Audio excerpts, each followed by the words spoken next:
welcome to the Progressive Soapbox. Let me make sure this is coming up. I'm going to do this live because I don't necessarily want to have to do too many retakes.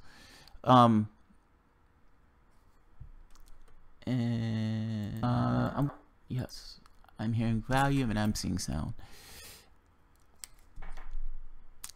2008, January. You have a new president who's coming into office. We've just had 8 years of the Bush administration. 8 years of hell, you can call it. In fact, you can call it the term of hell. Probably the most rabid Republican administration that we've ever had in this country's history. And now we have this new beginnings of sorts. We have a new, fresh president. Brilliant. Amazing orator. He comes into this thing of sounding like FDR. This new wing of progressivism that swept the nation. Yes, we can. That's the rally cry. Yes, we can. We can change it. We can get together. We can have a new type of politics. Can we do it? Yes, we can. That new, fresh president gets into office and he wins. It is the first African-American president that we've had in this nation's history. People wept. They wept. Jesse Jackson wept. African-Americans in general, and even whites, because it was this feeling that something fundamentally different has taken place with regards to our country. And there is a fundamental change and a fundamental shift from what was before, meaning the Bush administration. One of the elements that the left hoped for, and not even the left, just people in general who believed in the rule of law and believed in any semblance of the Constitution, meaning that we ourselves were governed by laws, and not just governed by laws, that we, even the president himself, is confined and constrained in that office by those laws. And if he breaks those laws, that there will be consequences, even for the president of the United States. When the new president took office, one of the vagaries of the prior administration was the war in Iraq. We were hit on 9/11. After being hit on 9/11, the president that was in office decided he was going to attack Iraq, a country that had nothing to do with attacking us. He invaded a country that, again, had nothing to do with attacking us, using trumped-up evidence to do so. He sent, or the administration, had one person in the administration that was considered to be trustworthy. That was Colin Powell. They leveraged Colin Powell's trustability factor in order to give a shameful and embarrassing statement to the UN testifying to the guilt of Iraq. They weren't guilty. Iraq did nothing to us.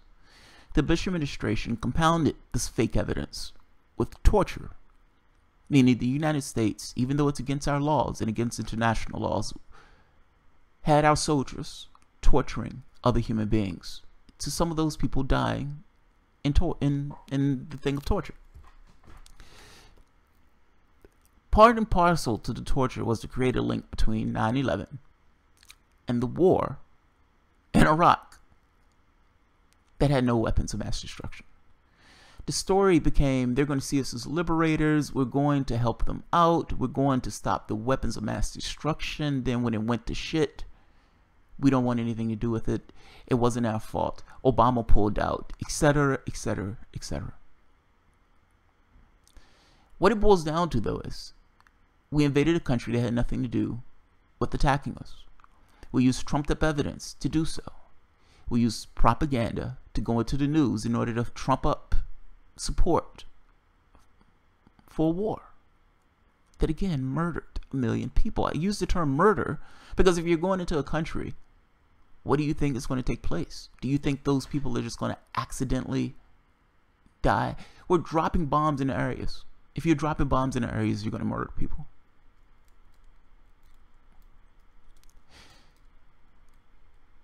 You can't do anything about the fact that they murdered those people. Meaning in 2008, when Obama took that office, there was nothing to do. The only thing you could do was pull your troops out. But there is one thing that you can and you have power to do. As president, you have power to direct the Justice Department to say, we're not going to do that. That was against the law. We invaded a country that had nothing to do with us, and we murdered 1 million people. If anyone else had murdered 1 million people, we'd call that person a warmonger. We'd say that person was trying to commit genocide, and we'd put that person in prison, maybe even hanged. Bush is at home finger painting.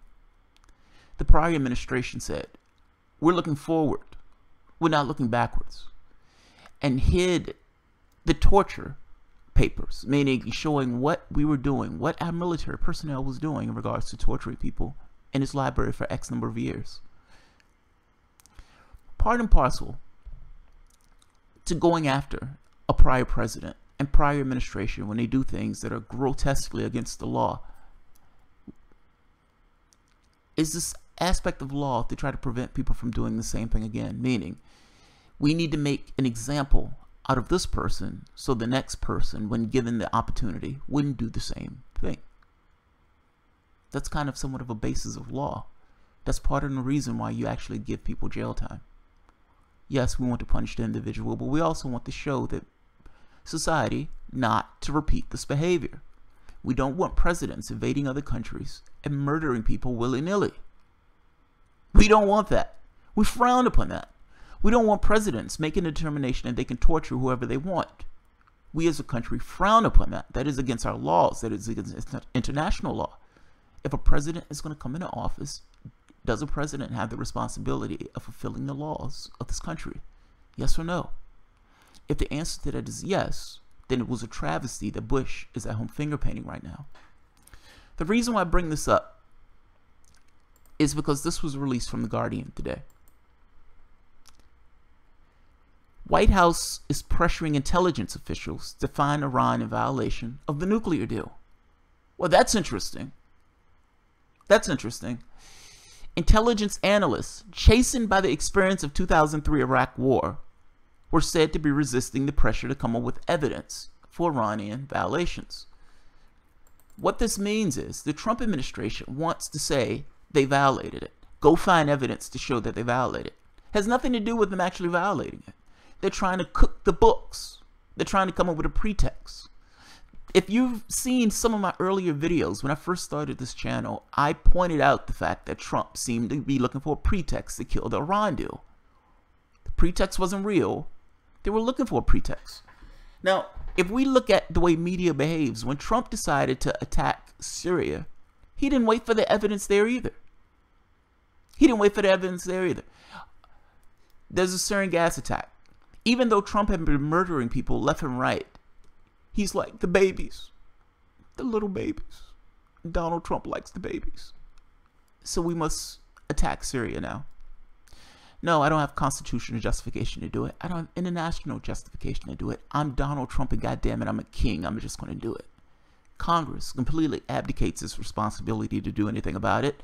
The media looks at it and says, this is the first moment that Donald Trump seems presidential, when he's attacking another country without constitutional authority to do so. That's the moment where he seems most presidential. They're trying to cook the books. They're trying to find a pretense to kill the Iran deal. The Iran deal was one of the things Obama did right. Let me go through the article.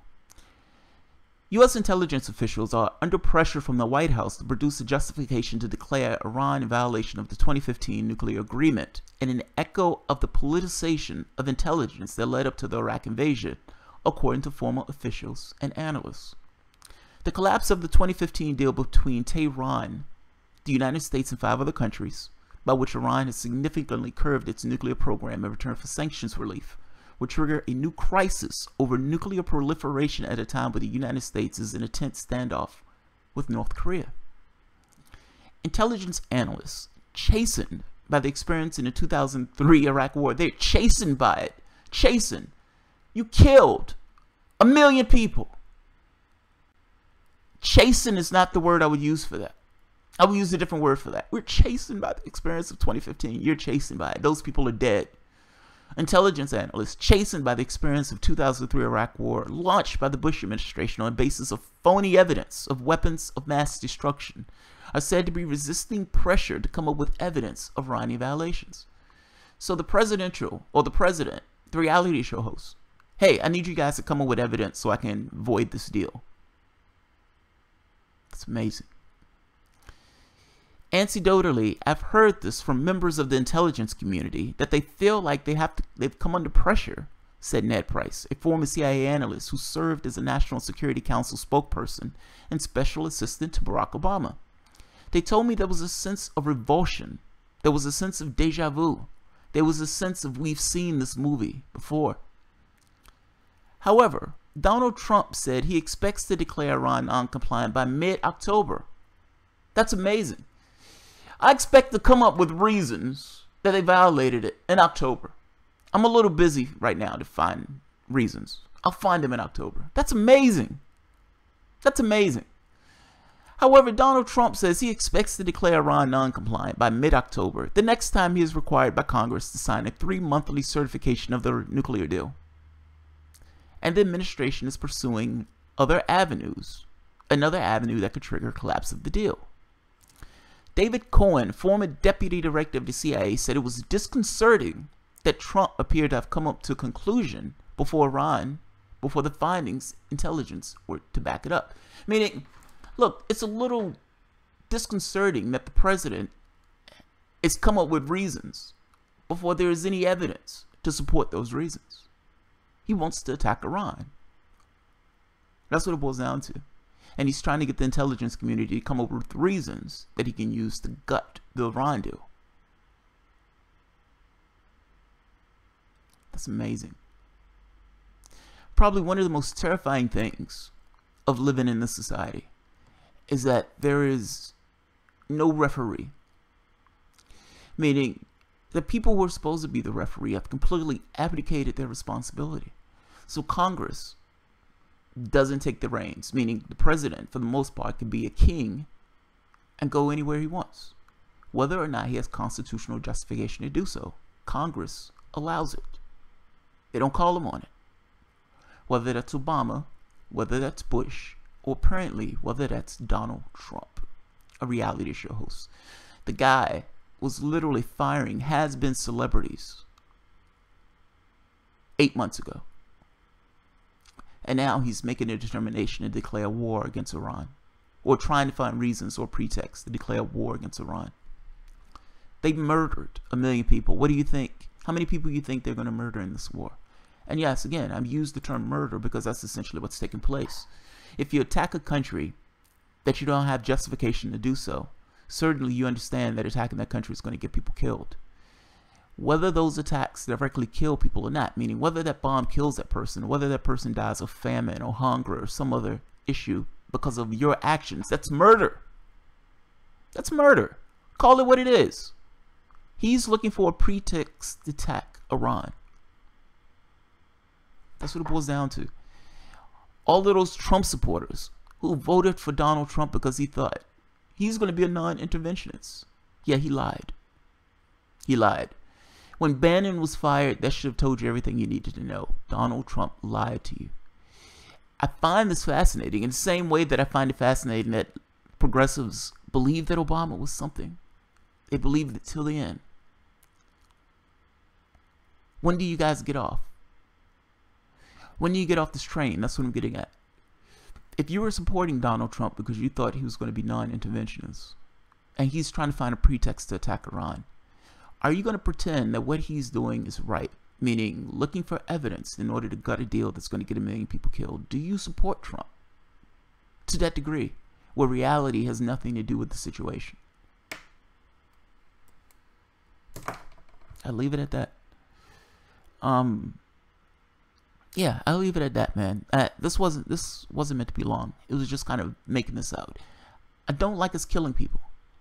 And I don't like us getting to the point of cooking the books in order to come up with a reason to attack somebody. It's overt. It's obvious. It's clearly what he's doing. The question becomes, is there a hedge to prevent him from doing it, even though everybody knows that's exactly what he's doing? So That's the question for the public.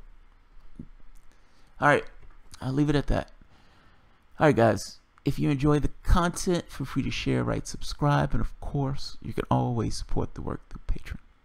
Thanks, guys.